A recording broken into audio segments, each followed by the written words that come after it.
teach me. This movie mythologizes magic. In some ways, it made fighting these magical creatures into a science. Silverbane repels witches. Our good characters can fight off these creatures, but not because they have magical powers. Silverbane! We wanted them to have tools that they can use to help in their quest, but really they've got to use their brain and their bronze and fight all these creatures with the power within themselves. Tusk, run!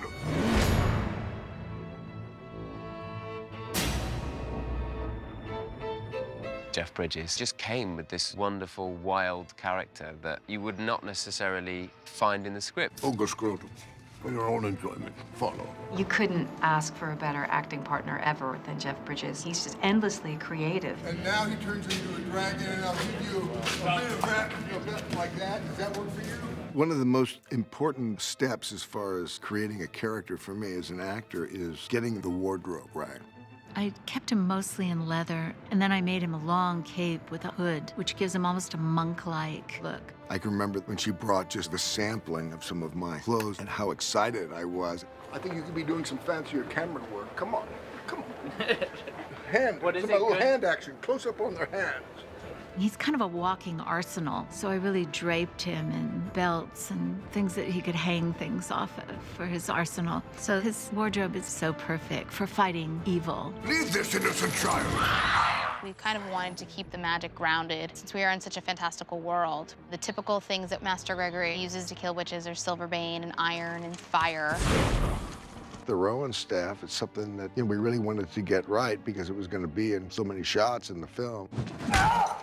He does all the fighting, or a lot of his fighting. I show him every move. So you see how it just gets a little bit tricky, and it comes back into this. It's a bit like working on a dance routine, and I love to dance.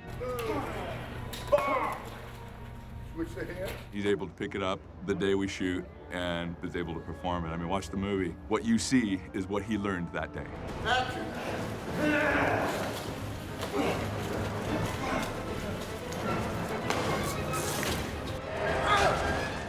The staff is with Jeff all the time. He wants to touch it and hold it all the time, too. It's part of his character. I will burn you both! That's the symbol of the Falcon Knights right here. This is also what creates the brand on Tom's hand at the very end of the movie.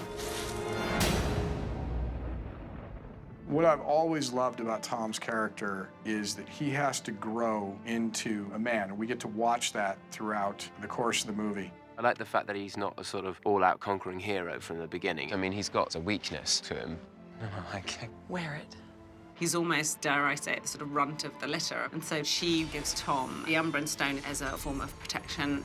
Well, this is the Umbran Stone. It's a red, fiery stone because we thought it was beautiful, and that's sort of what Sergei wanted. And it has runic sort of symbology that offers protection is the language that's on there.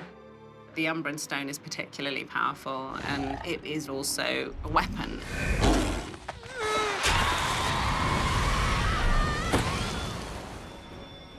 I was really impressed with how he threw himself into all the physicality of the role.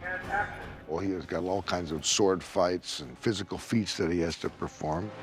you know, we've both been working with, you know, physical trainers and stunt trainers, and Paul Jennings is our amazing stunt coordinator, and making all these fights really different, hopefully, to any ones you've seen before. It's really sort of interesting weapons, but then, of course, you have to learn how to use them. Yeah, that could work.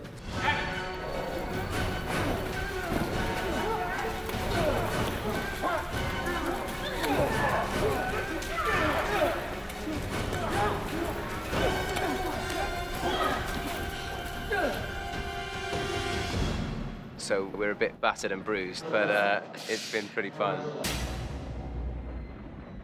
What I love about this story is this idea that witches weren't always bad, and while many of the witches are cruel and many of them are evil, there have always been good-natured witches. Ma'am has sort of been undercover and was able to live her normal life, marry a normal man, have these children, sort of give up her witch lifestyle. Action! This is the scene, the reason I took the job, basically, where Ma'am the pig farmer becomes Ma'am the witch. I'm going back! No! Keep her safe!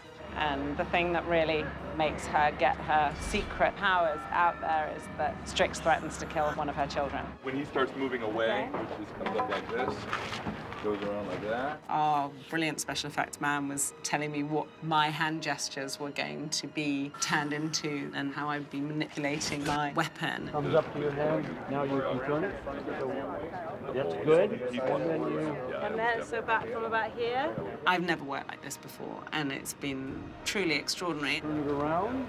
That's rough. I think that works. Keep good. walking again. Okay.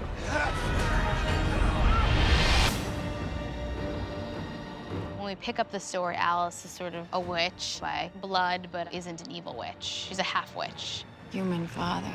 She has a very mysterious, exotic vibe to her, and she plays this very strong character. I learned how to fight with fighting sticks, with swords. It was very intense because I could learn all of the stunts, but then I had to get my laced-up leather pants and my wooden corset on, and suddenly it became something completely different. Alice's costume has to tell the story that she has a foot in both worlds. I like your shoes. When she's with Tom, I try to keep her more romantic. But when she comes to Pendle City, her wardrobe's darker, more witch-like. She's a warrior. When I saw this wooden corset, the first thing I said was, "Is that mine?"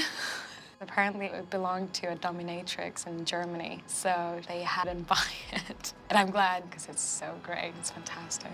There's such a femininity to all of the outfits, but it's still so strong, and it just helps me feel at home being a witch. You set it up and I'll translate for you. Okay. I'm gonna run up to the cliff edge. He's going to run up to the cliff edge. We turn around to confront our enemies. We turn around to confront our enemies. Gregory drops down. Gregory drops down. Yes. Tusk is just this big, gentle-hearted killing machine. So he just smashes people around and dumps them on the floor, and he lifts them up and he breaks their backs and he punches them in the face. First, we needed to find a big guy to play the physicality of Tusk, which we did in John DeSantis. And then we needed to create his face so that it was able to move and actually could sell some of the emotion. It's an animatronic mask, essentially, that blends off to his eyes. For the ease of putting it on, we didn't want a 4 or 5 hour makeup. And it being as big as it is, that far away from the face, it couldn't be a makeup, really. It's like a whole head, which they just attach, and it looks pretty amazing, and it takes them 20 minutes to do it. I myself am not able to directly control my facial expressions. It's two guys in the corner with joysticks, which is kind of humorous. Jason's got 1 point of motion in the center of the brows that can make the brows go up and down. And then also on the same controller is the nose. Happy Tusk. This is good. Inquisitive Tusk. Battle fierce, ripping your head off Tusk.